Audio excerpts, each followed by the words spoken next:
Prince Harry struck a blow when he told the government they were right to strip him of security in the UK.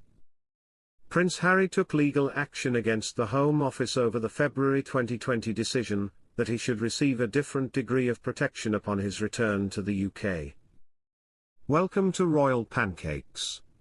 Please don't forget to subscribe and click the notifications bell, so you don't miss anything about the British royal family. Prince Harry has lost his High Court appeal against the government over his security protection during his visit to the UK. He tried to overturn a ruling that saw his security status downgraded after he stopped being a working royal, but in a ruling on Wednesday, retired High Court Judge Sir Peter Lane dismissed Harry's case. Sir Peter found that there was no breach of law in reaching the decision to review its security procedures, adding, any departure from policy was justified. The decision was not irrational. There was no procedural unfairness in the decision.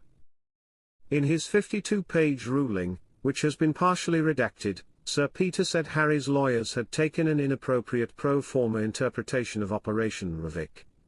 The plaintiff in the decision of the 28th of February 2020 was legally sound. The committee that arranges security for members of the royal family, and other dignitaries, known as Ravik, decided in February 2020 that the Duke of Sussex would no longer have the automatic level of security for senior royals.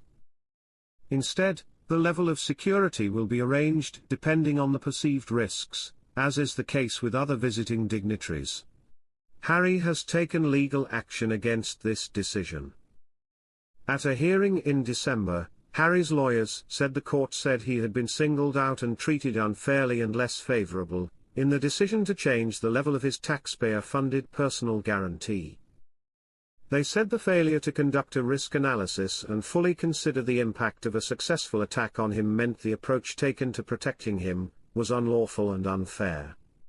His lawyers added that Harry believes his children cannot feel at home in the UK if they cannot be kept safe there. She called on the government to reject Harry's claim, arguing that Ravik, who falls under the remit of the Home Office, was entitled to conclude that the Duke's protection should be tailored and considered on a case-by-case basis. Home Office lawyers said the Duke was no longer a member of the group of people whose security status was under regular review by Ravik, but had been returned to the group in appropriate circumstances. The court was told it was simply incorrect to suggest there was no evidence that the issue of influence had been taken into account, adding that the death of Diana, Princess of Wales, Harry's mother, was raised as part of the decision. Ravik has delegated responsibility from the Home Office for providing protective security arrangements for members of the royal family and others, with involvement from the Metropolitan Police, the Cabinet Office, and the royal family. Royal aides on the committee included Sir Edward Young, the late Queen Elizabeth's private secretary.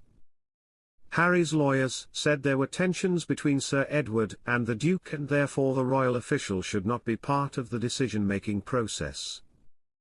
A Home Office spokesman said, "We are pleased that the court has ruled in favour of the government's position in this case, and we are carefully considering our next steps.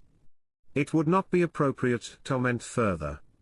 The UK government's protective security system is strict and it is our long-standing policy not to provide detailed information about those arrangements, because doing so may jeopardise their safety and affect the security of individuals."